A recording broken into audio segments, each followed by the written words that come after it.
bengkok.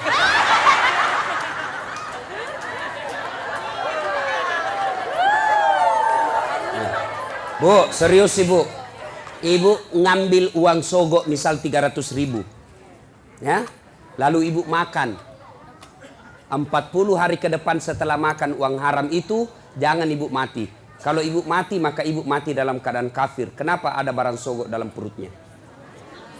Sia-sia bermajelis taklim 30 tahun.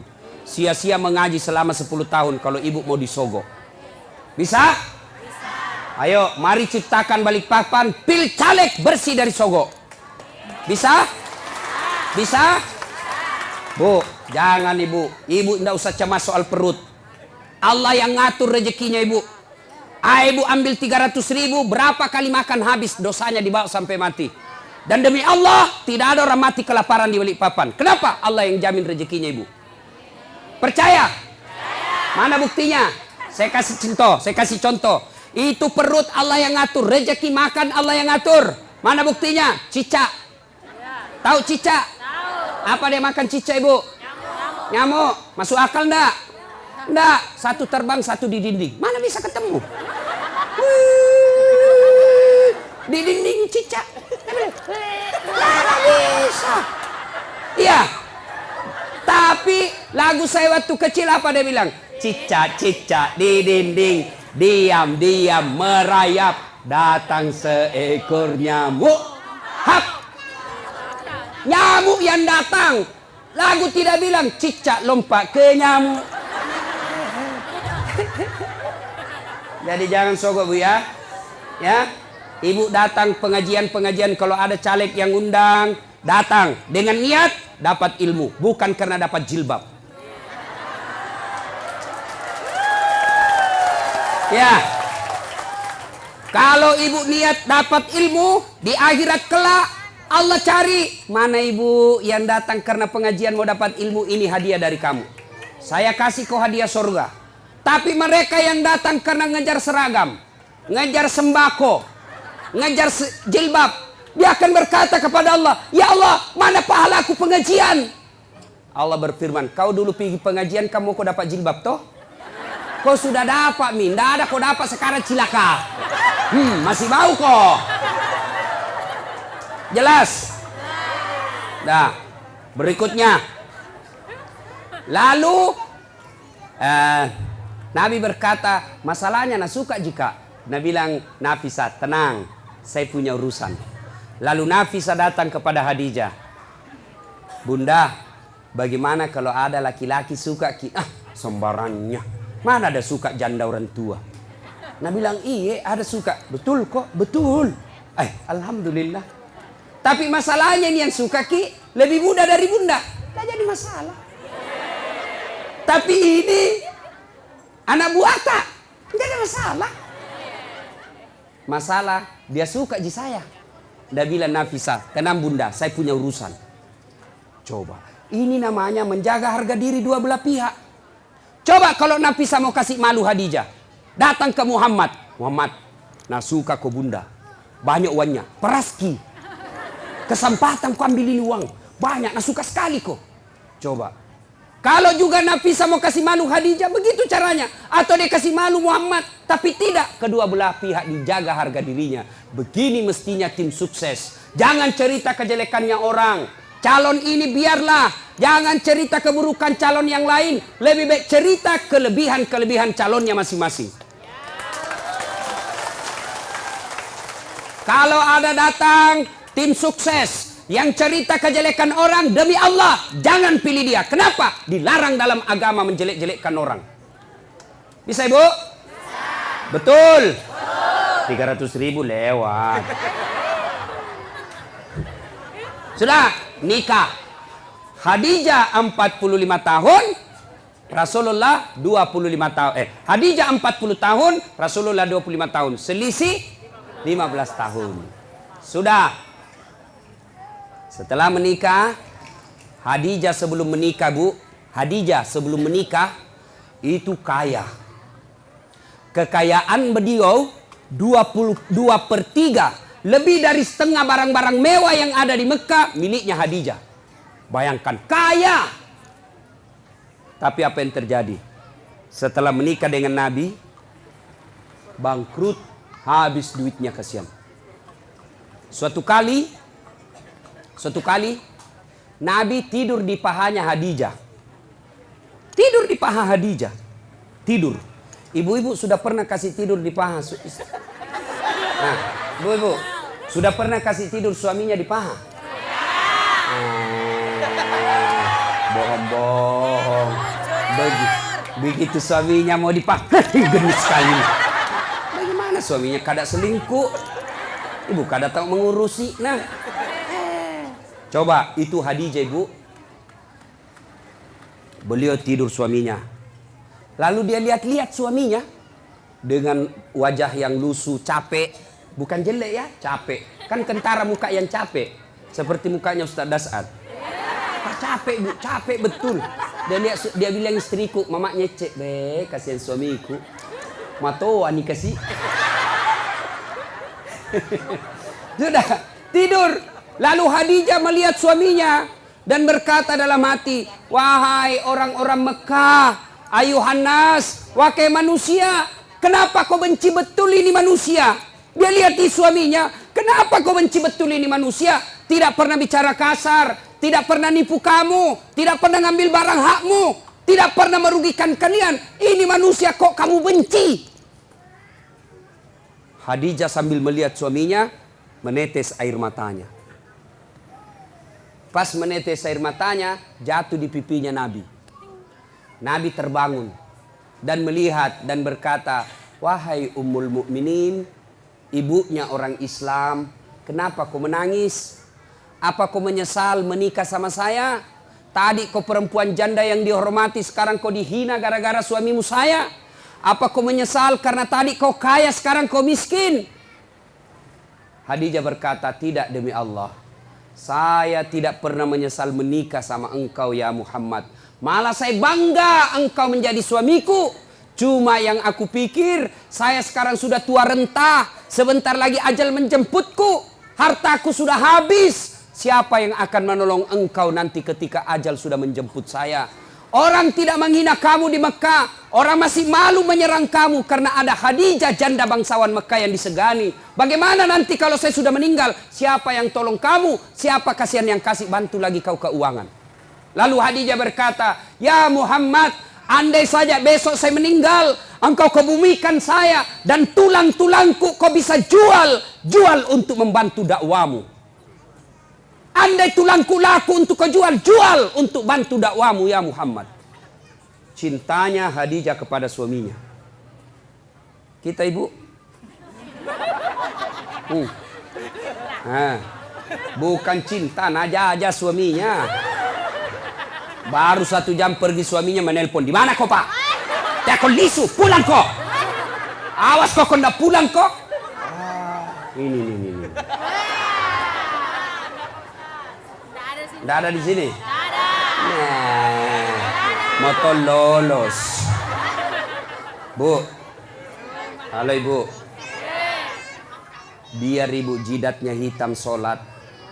Senin Kamis ibu puasa, ngajar ngaji di TKTPA, tapi ridho suami tidak ibu miliki, tidak bakal ibu masuk surga.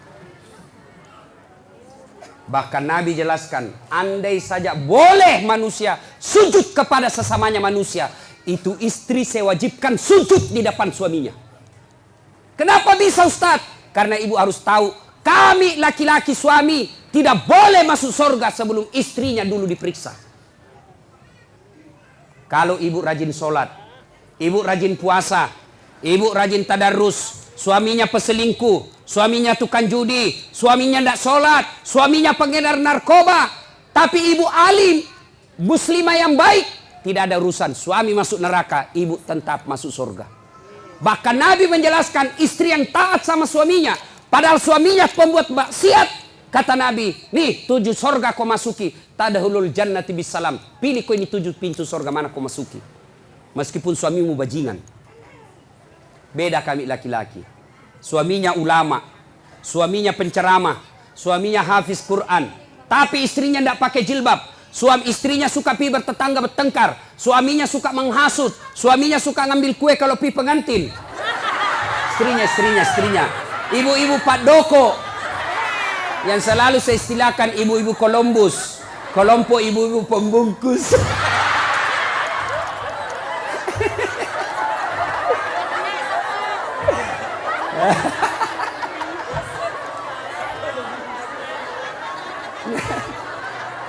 Pergi pengantin. Nasa begitu turung. Pergi membantu padahal membantu kasih habis gue. Jangan Bu, tidak boleh ya Ibu Majelis Taklim, tidak boleh Ibu Columbus. Nah ya, biar sepupu yang punya acara kalau tidak minta tidak boleh. Nah, kalau istrinya durjana seperti itu, padahal suaminya ulama, demi Allah, tidak boleh di laki-laki masuk surga sebelum dia temani istrinya masuk neraka. Makanya Ibu, jangan sakiti perasaan suami.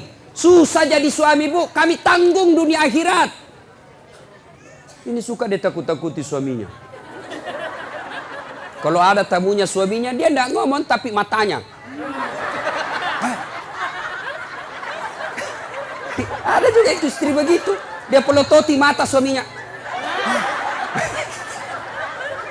Ada begitu di sini toh?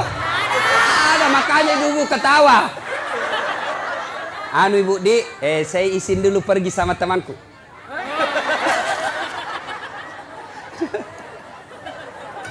Nah, subhanallah, Khadijah, itulah Khadijah. Karena waktu yang terbatas.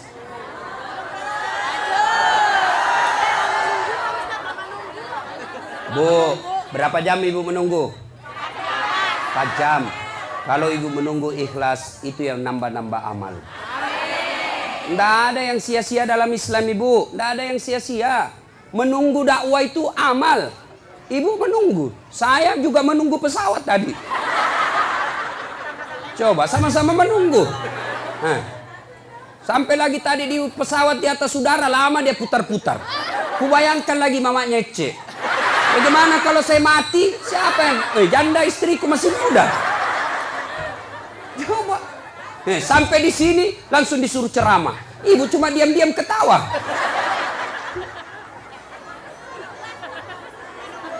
Minum, saya puasa Ibu. Nah, siapa tahu ada yang mau traktir saya buka puasa. Ibu Rahmat Mas'ud tadi sudah telepon saya, Ustaz buka di rumah, bahkan kepiting. Karena beliau itu tahu betul kesenangan saya, kepiting. Masih muda Ibu. Kolesterol, baca bismillah, lari kolesterol. Setan aja dikasih lari itu bukan bismillah, apalagi cuma kolesterol. Nah sudah. Nah, ketika Khadijah radhiyallahu istri Nabi sakaratil maut. Madangi. Waktu itu Nabi usianya 45 tahun, Khadijah 65 tahun. Bayangkan Ibu, Khadijah sebelum menikah sama Nabi kaya. Tapi ketika Khadijah sakaratil maut, baju yang dia pakai, baju yang sudah 8 kali tambal. Tahu tambal? Tahu? Bahasa Perancisnya tepengi. Robe tambal, robe tambal, robe tambal. 8 kali tambal. Dan tambalan yang terakhir, tambalan ke-8, tidak lagi pakai kain. Kenapa? Tidak ada lagi kainnya Khadijah. Akhirnya apa? Khadijah menambal bajunya yang bolong ke-8 kalinya dengan cara apa? Dengan pelepah daun kurma. Miskin. Ada kira-kira ibu-ibu mau begini? Kaya, sudah menikah, langsung miskin. Dia bilang, gara-gara kaum itu suami kau adalah. Saya banyak uangku tadi kau kasih miskin kah? Keluar kau dari rumah. Khadijah tidak. Masya Allah. Khadijah ketika sakaratil maut sakit, dia panggil anaknya. Siapa namanya anaknya? Fatimah As-Sahra. Dia panggil, Fatimah ta'al. Anakku sini dulu. Dengar ini baik-baik Bu. Sini dulu nak. Ya Bunda. Sampaikan ke bapakmu dulu nak. Kau pergi mintakan Kak Serban. Tahu Serban? Tahu Serban? Itu seperti nak pakai Pak Nur Hadi. Serban. Tapi itu kan gaya-gaya. Tuh. Serban. Kata Khadijah. Fatimah. Lo koyo lo kuambokmu nak. Ilonga serbanna. Nakku, kau pergi dulu ke bapakmu, mintakan saya serbannya yang selalu dia pakai terima wahyu. Saya mau pakai kain kafan. Mudah-mudahan kain kafanku itu yang selalu dia pakai terima wahyu. Allah tidak menyiksa saya dari azab neraka dan kubur. Lalu Fatimah berkata, Mak, kita yang pergi minta. Nah bilang Khadijah, saya malu minta sama bapakmu nak. Masya Allah. Ada di sini malu minta sama suaminya? Ada? Jangan nak minta, nak curi. Hei, sudah nak sembunyi suaminya nak dapat loh. Nak periksa semua dompetnya. Kayak pencopet. Sampai-sampai ada suami dia bilang istri, nah simpang uangnya ibu. Dibawa bantal, dibawa tempat tidur, dibawa plastik, dibawanya lagi tuh dos-dos. Kan dibawanya lagi naik bungkus plastik, 4 lapis. Dia bilang, dah dapat istrinya. Langsung istrinya bilang, Pak, uang apa ini? Langsung dia bilang suaminya, uang sial. Maksudnya apa? Baten aku sembunyi kau dapat ji. Ini ibu-ibu sekarang ini pandai cari uang. Iya toh? Pandai cari uang. Di mana saja disembunyi dia dapat semua. Khadijah, apa kata Khadijah? Saya malu minta sama bapakmu. Bayangkan, habis hartanya untuk nopang suaminya, minta serban, malu. Bayangkan. Didengar sama Nabi. Dengar sama Nabi. Nabi lalu datangi istrinya. Ya Ummul Mukminin, habis hartamu untuk bantu dakwah. Capuk waramparamu malolo tulung. Hanya ini serban yang kau minta dan itu pun kau malu menyatakannya. Nabi menetes air matanya. Lalu kata Khadijah, saya minta kain serban yang engkau selalu pakai nerima wahyu. Mudah-mudahan kain serban itu jadi kafanku sehingga saya tidak tersiksa di alam kubur. Mendengar itu datang Jibril. Datang Jibril, Bu. Jibril sampaikan kepada Nabi, ya Muhammad, sampaikan kepada Khadijah. Masya Allah. Karena Jibril tidak boleh langsung bicara sama Khadijah. Kenapa? Hanya Jibril boleh berbicara kepada Nabi dan Rasul. Namun manusia tidak boleh. Jibril sampaikan kepada Nabi, ya Muhammad, sampaikan kepada Khadijah. Ada salam dari Allah untuk Khadijah. Masya Allah. Allah yang titip salam sama Khadijah, Bu. Luar biasa. Kita saja titip salam dari orang lain. Sudah senang. Saya bayangkan, Bu. Saya pernah terima ucapan selamat hari raya dari Pak Yusuf Kalla. Ucapan selamat hari raya.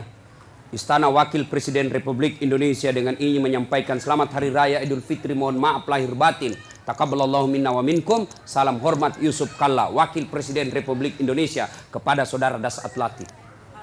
Seterima itu, Bu, saya buka, saya kasih lihat semua sepupuku di kampung. Ita ko culi capok. Lihat kok sepupumu. Lihat kok. Itu baru manusia kita sudah bangga. Allah yang titip salam kepada Khadijah. Ya Muhammad, sampaikan ada salam dari Allah. Dan sampaikan kepada Khadijah, Allah sudah sediakan istana dalam surga. Subhanallah, sudah dalam surga istana lagi. Sampaikan kepada Khadijah, Allah sediakan istana untuk Khadijah yang terbuat dari mutiara. Tidak terbuat dari jamrud, tidak terbuat dari emas, tidak terbuat dari nikel. Terbuat dari apa? Nabi Jibril katakan terbuat dari mutiara. Kenapa?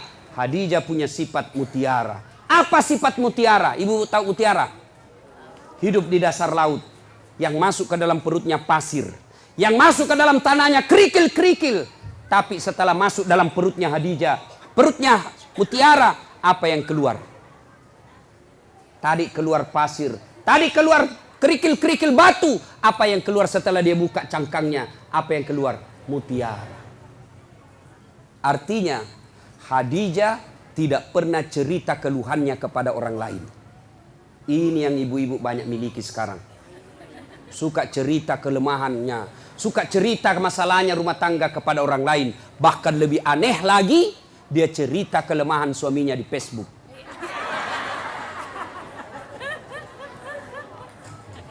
Bu, apa ada manusia tidak punya masalah? Ibu kira-kira yakin enggak Khadijah penuh dengan masalah dalam hidupnya? Khadijah banyak masalahnya dalam hidup. Beliau kadangkala melihat Rasulullah kelaparan. Di depannya lapar Rasulullah. Sampai pucat beberapa kali tidak makan. Beliau melihat dengan mata kepalanya. Rasulullah dihina oleh pamannya. Dilihat dengan mata kepalanya sendiri. Khadijah, apa dia pergi cerita? Tidak. Jadi kalau ibu mau punya sorga, istana dalam sorga, maka ibu punya sifat seperti Khadijah. Apa sifatnya Khadijah? Jangan suka cerita kelemahan rumah tangga. Apa tidak boleh mengeluh? Boleh. Apa tidak boleh curhat? Boleh. Apa tidak boleh mengungkapkan perasaan? Boleh. Tapi kemana? Kepada Allah. Yang dilarang cerita ke medsos, cerita ke tetangga. Ya, ibu-ibu, ada di sini tidak ada masalahnya? Oh, dalam rumah tangga ibu semua orang punya masalah. Contoh, dia bilang enaknya itu Ustaz, kenapa? Gagahnya suaminya. Bu, suami gagah masalah. Kenapa? Dia goda orang, Bu. Apalagi kalau istrinya jelek. Lebih masalah lagi itu. Suami gagah, istri jelek, masalah.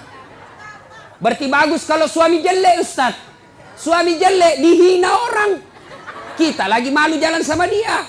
Duluan aja Pak, saya menyusul. Suami gagah, masalah. Suami jelek, masalah. Berarti bagus kalau tidak ada suami. Ya bagus Ibu. Nabi lagi ke orang Gasturi, gadis tua Republik Indonesia. Coba. Ayo, bagus kalau banyak suami, lebih masalah lagi. Coba. Tidak ada orang tidak ada masalah. Dulu waktu mau menikah, apa masalahnya? Mudah-mudahan dapat jodoh. Dapat suami, ada masalah, selesai masalahnya? Tidak. Mau punya anak. Punya anak, selesai masalahnya? Tidak. Mau punya rumah. Sudah punya rumah, selesai masalahnya? Mau punya mobil. Punya mobil, selesai masalahnya? Tidak. Bayar cicilannya. Maka Khadijah pun demikian. Tapi Khadijah ketika ada masalahnya, beliau ngadu kepada Allah. Kita ada masalah, mana? Ambil HP. Update status. Dia cerita semua jeleknya suaminya. Tidak kusangka kau begitu. Waktu kau dulu melamar saya begitu sopan. Sekarang kau kasarnya minta ampun. Semua teman Facebooknya tahu. Dia pergi cerita sama tetangganya. Suamiku kok gini ya. Dulu waktu masih di Pinang saya, dia pacari saya. Sopannya, hati-hati dek. Pelan-pelan dek. Ada batu di depan, hati-hati. Itu waktu masih gadis. Sekarang sudah anak punya 3, tahan tuh kakiku. Dia bilang, di mana kau simpan matanu dong? Nah, jangan cerita kejelekan suami ke orang lain. Lebih mana? Ngadu kepada Allah. Ya Allah, begitu baik suami saya dari tahun pertama sampai tahun 10. Setelah ini ya Allah, setelah terpilih jadi anggota DPR, setelah bagus rumahnya, setelah bagus dia punya mobil, sepertinya dia mulai terpikat sama wanita lain. Ya Allah. Bukan saya, Bu. Bukan juga Pak Nur Hadi. Ya Allah, Engkau yang menitipkan rasa cinta dalam hati suamiku. Pelihara cintanya kepada aku ya Allah. Jangan Engkau palingkan hatinya ke orang lain. Buat dia pusing kepalanya kalau dia tidak lihat saya 24 jam. Boleh doa begitu Bu. Ngadu kepada Allah. Ya Allah, saya lihat suamiku makin hari makin kasar ya Allah. Aku tidak mampu mendidiknya ya Allah. Tapi Engkau yang beri hidayah. Berikan hidayah kepada suamiku ya Allah. Supaya dia menjadi suami yang menjadi imamku dunia akhirat. Jangan pergi cerita sama tetangga. Itu suamiku pelitnya nah. Sudah pelit kalau tidur ngorok. Sudah itu keluar lagi nyiurnya. Beleng-beleng. Kamu dicerita. Bertengkar sedikit langsung sudah telepon mamanya di Sulawesi. Mak, suamiku begini. Jangan. Minta pertolongan Allah. Allah cuma minta ud'uni astajib lakum. Minta kau kepadaku, saya yang selesaikan masalahmu. Ayo, minta berdoa kepada Allah. Dan berdoa tidak harus bahasa Arab. Ada yang selalu bilang, Ustadz, apa doanya? Suamiku ini sudah mulai lain-lain. Doanya, 1, perbaiki pelayanan. Ini rahasia laki-laki, Bu.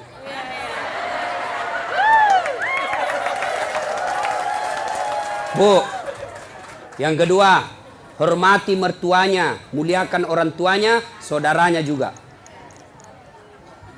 Yang ketiga, ibu harus selalu cantik di rumah. Yang keempat, jangan bicara kasar sama suami. Kalau ibu mampu lakukan ini, suami mau kawin lagi, maka ada yang bantu ibu. Siapa? Mertua. Maka datanglah mamanya, hehehe. Agak si melo bene.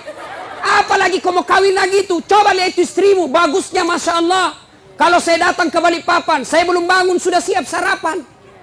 Saya tidak pernah kasar bicara sama saya. Adik-adikmu dihormati. Kau mau kawin lagi, belum tentu kau dapat perempuan lebih baik dari dia. Tapi ini nah, datang mertuanya kasar ngomong. Baru tiba dia bilang, kapan pulang ibu? Pintu bunyi terus, pak. Tidak pernah dihargai saudaranya. Maka begitu pulang kampung ke Sulawesi, apa nak bilang mamanya? Nah, saya kasih sekolah kau itu tinggi-tinggi supaya hormati ke orang. Kenapa justru istrimu tidak hormati kau? Apa itu istrimu itu? Tidak hargai saya, tidak hargai saudaramu. Padahal kau yang carikan uang. Sudah nih, kawin sama kau lagi. Kalau perlu sembunyi-sembunyi kau saja. Masih mau kau? Tidak. Itu laki-laki bu terbantu perempuannya. Ini rantasa kita di rumah. Bajunya seadanya. Pakai daster tinggal sebelah. Ada badak picanya.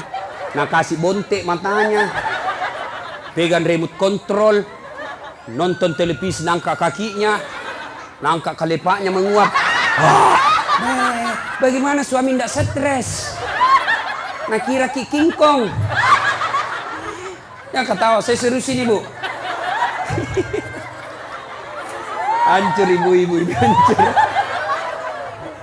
Ya, coba kalau datang suami ibu saupan. Assalamualaikum kakandaku Arjunaku. Dia bilang suaminya, waalaikumsalam adindaku Sri Kandiku. Lalu dia bilang lagi istrinya, itawa kakang abangku gaganya hari ini. Langsung dia bilang suaminya, berarti saya jelek kemarin. Ayo bu ya, pertama sifat Khadijah merahasiakan kekurangan dan kelemahan rumah tangga. Jangan cerita ibu, cerita boleh, kemana? Kepada Allah, minta kepada Allah, minta tolong ibu. Kalau Allah yang tolong ibu, biar perempuan apa yang goda suami tidak akan berhasil. Kenapa? Allah yang lindungi suami. Rezeki Allah yang ngatur. Berdoa kepada Allah. Suami pergi cari nafkah. Apakah sebagai sopir, apa sebagai nelayan, apa saya politisi, apa pedagang, apa saja kerjanya suami. Istri yang baik, pergi suaminya. Tinggal istrinya sholat duha di rumah. Selesai dia sholat duha, dia berdoa kepada Allah. Ya Allah, Engkau yang menentukan dan mengatur rezeki suami saya. Jika rezekinya masih di atas langit, turunkan. Jika masih dalam tanah, munculkan. Jika masih jauh, dekatkan. Jika masih sedikit, cukupkan. Yang lebih penting dari itu, ya Allah, berkahkan. Coba nih. Ibu tidak harus bahasa Arab. Ngadu, nangis kepada Allah. Nangis kepada Allah. Bahasa Bugis boleh.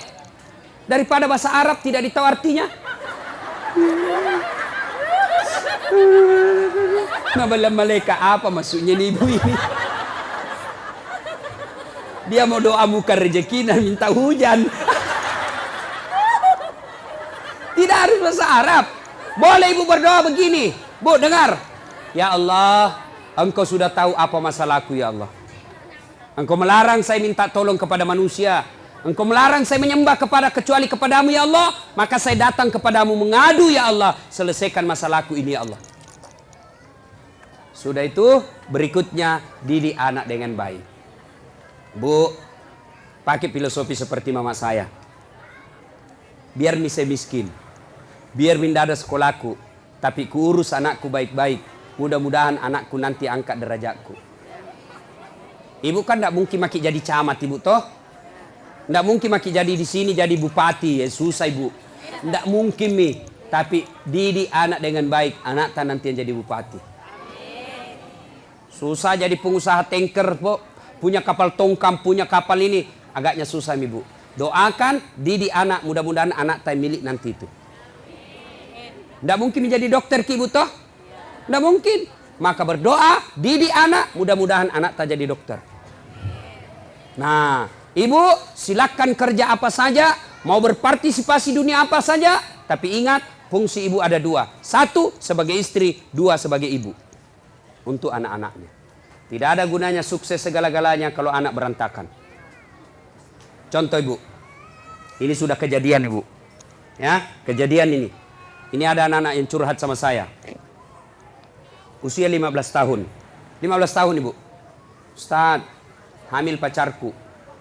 15 tahun. Saya bilang, cewekmu usia berapa? Satu kelas sama saya Ustaz. SMP. Ya. Saya bilang, kasih bicara saya bapakmu, harus kasih nikah. Saya tidak tahu apa dia kasih nikah sekarang. Lalu saya penasaran, berapa mi perempuan kau kasih begitu? Dia bilang, sudah 5 Ustaz, baru pilih hamil 1. SMP bu, kelas 5, 15 tahun. 15 tahun. Lalu saya tanya, bagaimana caranya? Tidak masuk akal. Kau di mana? Kau masuk hotel kan ditahu kau masih kecil. Apa dia bilang? Di rumahnya itu perempuan saya kasih gitu Ustaz. Saya tanya, kenapa bisa? Dia bilang, saya sudah tahu jam berapa orang tuanya tidak ada di rumah. Maka ibu, tidak ada gunanya ibu cari uang kalau rumahnya ibu tempat tidurnya anak gadis tak yang dibelikan mahal-mahal, dibikinkan kamar, kasih AC, kasih kipas, lalu anak laki-lakinya orang tiduri anak gadis tak di rumah. Itu mi fungsinya ada perempuan di rumah. Jelas ibu ya? Itu bukan cuma satu yang begitu, banyak yang curhat sama saya ibu soal begitu. Maka ibu didik anak. Ya, menurut Quran, ibu itu, istri itu fungsinya katifun. Ya, apa itu katifun? Satu, diartikan ketek, kalepa. Apa? Gendong anakmu. Fungsinya ibu. Sekarang siapa yang gendong anak tak? Kareta. Dorong-dorong. Sambil menyanyi. Dorong-dorong. Tidak pernah gendong anaknya. Maka jangan heran anak-anak sekarang tidak dekat hubungannya sama orang tuanya gara-gara tidak pernah digendong-gendong anaknya. Masih 2 tahun nak kasih PAUD. Apa itu? Pendidikan usia dini. 4 tahun nak kasih masuk TK. 7 tahun SD. Kapan kita didik anak tak? Cepat sekali nambil orang. Gurunya didik. Pendidik sebaik-baiknya bukan gurunya tapi ibunya. Yang kedua, fungsi ibu menurut Quran. Apa itu? Katifun diartikan dada. Apa itu? Menyusui. Siapa yang susui anak tak sekarang? Siapa? Cak sapi. Akhirnya anak tak sifatnya seperti sapi. Ya? Sekarang tidak mau lagi susui. Nah bilang anu Ustaz, biar seksi. Bahkan ibu-ibu milenial tidak mau melahirkan, semua mau dibelah. Coba. Nah ibu bapak, karena waktu yang terbatas, insya Allah lain waktu dan kesempatan kita akan lanjutkan. Saya menitipkan, jadilah istri seperti Khadijah. Insya Allah. Ibu, kalau ibu susah, ibu sabar. Suami tidak sholat, ibu sabar. Suami tidak nentu pekerjaan, ibu sabar. Maka Allah janjikan, innallaha ma'as sabirin. Allah bersama.